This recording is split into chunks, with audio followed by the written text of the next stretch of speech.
Hello everyone, welcome back to my channel. तो आज की वीडियो में हम एक मॉक टेस्ट की एनालिसिस करने वाले हैं। SBIPO 2025 वाला मैंने 4th मॉक टेस्ट लगाया था, जिसके अंदर अगर आप लोग मेरा स्कोर देखोगे तो वो 43.75 है और परसेंटेज जो है काफ़ी लूट गई है। नॉर्मल परसेंटेज जितनी मेरी रहती है उससे 83.54 परसेंटाइल गई है इसकी। और मेरा स्कोर देखोगे तो इंग्लिश में तो ठीक है 28 स्कोर है, क्वांट्स में 7 और रीजनिंग में 8.75। तो क्वांट्स और रीजनिंग की मैं प्रैक्टिस नहीं कर पा रही हूँ, इसीलिए जो है स्कोर बहुत डाउन जा रहा है। तो अब से जो है रेगुलर प्रैक्टिस करूँगी तो स्कोर भी अपने आप हाई चला जाएगा।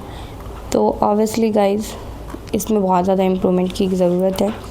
और इंग्लिश में स्कोर अच्छा इसलिए आ रहा है क्योंकि मैं इंग्लिश को पे थोड़ा सा ध्यान दे रही हूँ। तो आप लोग देख सकते हो इंग्लिश में अगर बात करें तो सबसे पहले इसमें ए वाला आना था, बोर्ड एक्सप्रेस्ड कंसर्न के बाद ओन नहीं लगता है। कंसर्न के बाद जो है हमारा ओवर या अबाउट लगता है।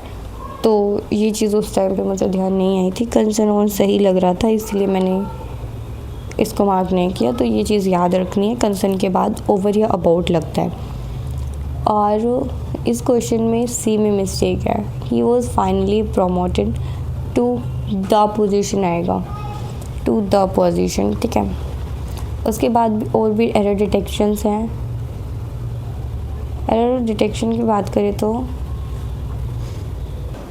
इस क्वेश्चन में बात करें तो यहाँ पे जो है स्टार्टिंग में पास्ट फॉर्म यूज़ कर दी, यहाँ पे प्रेजेंट यूज़ कर दी, तो यहाँ पे ये मिस्टेक है, ये साफ साफ नज़र आ रहा था। ऐसे ही एरर डिटेक्शंस के हमारे 4-5 क्वेश्चन थे। उसके बाद जो हमारे कुछ सेंटेंस के अंदर एक वर्ड हाईलाइट कर रखा था, उसका मीनिंग पूछ रखा था, सेम वर्ड्स मतलब सेम मीनिंग पूछ रखा था। तो रिटेलेटरी का था, वेंजफुल। तो ऐसे ही जो है 4-5 क्वेश्चन थे, 3 क्वेश्चन है ऐसे। उसके बाद फ्रेज रिप्लेसमेंट का क्वेश्चन था, मतलब क्या गलती है उसको ठीक करके हमें लिखना है। तो बैंक सिंगुलर होता है, इनकरेजेस आएगा। इसी टाइप के जो है काफ़ी हमारे क्वेश्चन थे इस फ्रेज रिप्लेसमेंट के। कितने क्वेश्चन हैं? 4-5 क्वेश्चन है, एक जिसमें से मेरा रॉन्ग हुआ है। इसमें नो इम्प्रूवमेंट आना था। यहाँ पे टीम में मैं हमेशा कंफ्यूज हो जाती हूँ। जब भी टीम लिखा दिखता है मुझे लगता है कि टीम की बात हो रही है तो काफ़ी ज़्यादा लोग होंगे टीम में, लेकिन मैं ये भूल जाती हूँ कि जो टीम है हमें उसको एक ही मान के चलना होता है, सिंगुलर की तरह। तो यहाँ पे सिंगुलर वर्ब आएगा। ये मोस्ट ऑफ द टाइम मेरी मिस्टेक होती है, इसको मैं ध्यान रखूँगी कि टीम को जो है एज अ प्लूरल हमें लेना होता है, ठीक है। उसके बाद हमारी आरसी आ जाती है। आरसी नहीं है, क्लोज टेस्ट है पहले। क्लोज टेस्ट मैंने स्किप करा है। क्लोज टेस्ट के 4 ही क्वेश्चन थे, मैंने इसको स्किप कर दिया था। उसके बाद जो है कुछ आते हैं क्वेश्चन। ये क्वेश्चन है हमारे वर्ड स्वैप के। ये चारों वर्ड स्वैप करने थे, एक ही क्वेश्चन दिख रहा है इसका मुझे। उसके बाद हमारी आरसी आ गई है। आरसी के 7-8 क्वेश्चन थे, जिसमें से मैंने 2-3 स्किप भी किए हैं क्योंकि लास्ट में किया था तो इतना टाइम नहीं था। जो हुए फटाफट वो मैंने कर दिए थे। उसके बाद ये जो है वर्ड स्वैप के क्वेश्चन हैं। इसमें इंटरचेंज जहाँ पे पॉसिबल लग रहा है वहाँ पे करना था। इसमें बहुत ज़्यादा कन्फ्यूज़न हो रहा था मुझे, BD होगा या नहीं, क्योंकि सेम सा मीनिंग था, रिस्क हर्डल्स। तो इसमें भी ऐसे ही बहुत कन्फ्यूज़न हुआ था, फिर गलत वाला ही ऑप्शन टिक हो गया। ऐसे ही 2-4 क्वेश्चन और थे। उसके बाद फिर फिलर्स आ गए। फिलर्स तो मीनिंग कैसा दे रहे हैं, क्या पॉजिटिव सेंस है नेगेटिव है, उसके हिसाब से एलिमिनेट करके बनाने होते हैं। फिर जो है कनेक्टर्स के क्वेश्चंस आ गए। तो यहाँ पे कनेक्टर्स के 4-5 क्वेश्चन थे, वो मेरे ठीक हुए हैं, ठीक है। उसके बाद क्वांट्स की बात करें तो क्वांट्स में मैंने एक ये वाली DI करी थी। इसमें दे रखा है टोटल नंबर ऑफ़ शूज़ और डिफरेंस। टोटल दे दिया, डिफरेंस दे दिया, तो दोनों के हम जिसके भी ज़्यादा दे रखे हैं इसमें बोल रखा होगा कि जो शूज़ हैं वो ज़्यादा होंगे, मतलब जो सोल्ड वाले शूज़ है वो हमेशा ज़्यादा होंगे अनसोल्ड से। तो उस तरीके से सोल्ड और अनसोल्ड निकालना था। फिर इसके जो क्वेश्चंस थे वो मैंने किए। एक क्वेश्चन जो है नहीं किया है, टाइम तो मैंने इस पर लगाया है 1 मिनट 31 सेकेंड, लेकिन वो कुछ मिस्टेक हो गई होगी इसलिए सॉल्व नहीं हो पाया। उसके बाद इस क्वेश्चन को भी मैंने टाइम दिया था, बट ये काफ़ी ज़्यादा पजलिंग लग रहा था तो ये DI मैंने स्किप कर दी थी।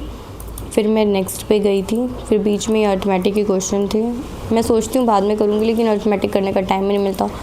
इतनी हाई लेवल की DI डालते हैं और इतनी कंफ्यूजिंग डाटा डालते हैं कि सॉल्व ही नहीं हो पाता। मैं पता नहीं इतना ज़्यादा टाइम कहाँ ही लगा देती हूँ। इसमें तो टाइम भी मुझे कहीं नज़र नहीं आ रहा है। यहाँ पे 2 minute 2 minute 1 minute 1 minute, I think मैंने इसमें वेस्ट करा होगा पक्का। हाँ 4 मिनट 32 सेकेंड मैंने ये वाली DI बनाई थी, ये केसलेट मैंने बनाई थी, फिर मेरे आंसर रोंग आ रहे थे तो मैंने इसको स्किप करा था। इसमें मैं आप लोग देख सकते हो 1 मिनट 22 सेकेंड यहाँ भी लगाए हैं मैंने, तो इसमें मैंने लगभग 6 मिनट वेस्ट करे हैं।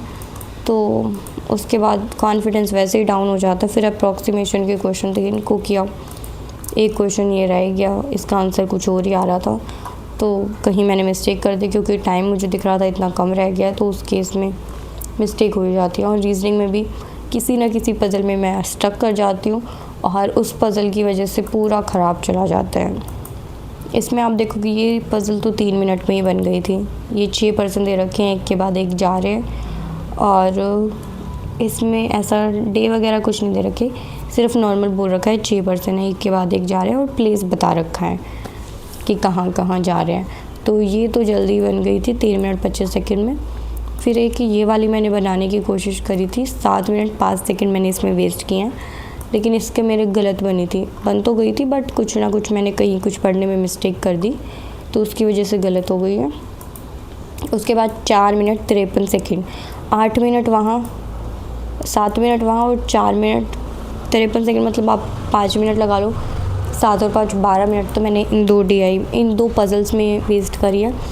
तो 8 मिनट में क्या ही होगा, अब वो वैसे ही कॉन्फिडेंस ही लो चला जाता है अगर ऐसा कुछ होता है ना। और इसमें तो मेरा दिमाग पता नहीं कहाँ गया हुआ था, मैंने सीधा स्टार्टिंग से सीरीज़ में करना शुरू किया था, और जिसकी वजह से मेरी जो नॉर्मल क्वेश्चंस होते हैं ना इनइक्वालिटी के, सिलोगिज़म्स वगैरह के, वो मेरी सीरीज़ में यहाँ आए थे, तो फिर मैंने फटाफट इनको किया, और वो जल्दी जल्दी में कैसे क्या हुए, एक रॉन्ग भी हो गया क्योंकि टाइम मुझे दिख रहा था इतना कम रह गया, तो जल्दी जल्दी में ऐसे ही होते हैं। उसके बाद फिर ये वाली DI वगैरह देखने का भी टाइम नहीं मिला, इनमें टाइम लगाने का टाइम मिला ही नहीं। इनफेक्ट ये इजी थी, मैंने बाद में सॉल्व किया तो ये बहुत जल्दी हो गई थी।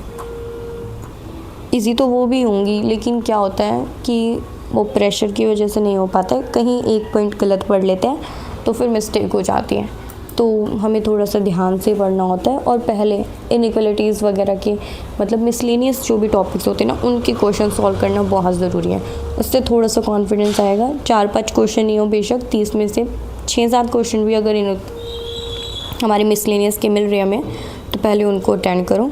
मैं आप लोगों को भी ये सजेस्ट करूँगी और आगे से मैं भी ध्यान रखूँगी, ठीक है। तो गाइज़, इसमें आप लोगों ने देख लिया मेरा क्या कुछ एनालिसिस रहा है, क्या कुछ स्कोर रहा है, तो ठीक है गाइज़, बाकी हम नेक्स्ट वीडियो में बात करेंगे। इसमें तो आप लोगों ने देख लिया है, और आपको कोई भी डाउट वगैरह हो तो आप लोग बता देना, कमेंट सेक्शन में पूछ लेना मतलब।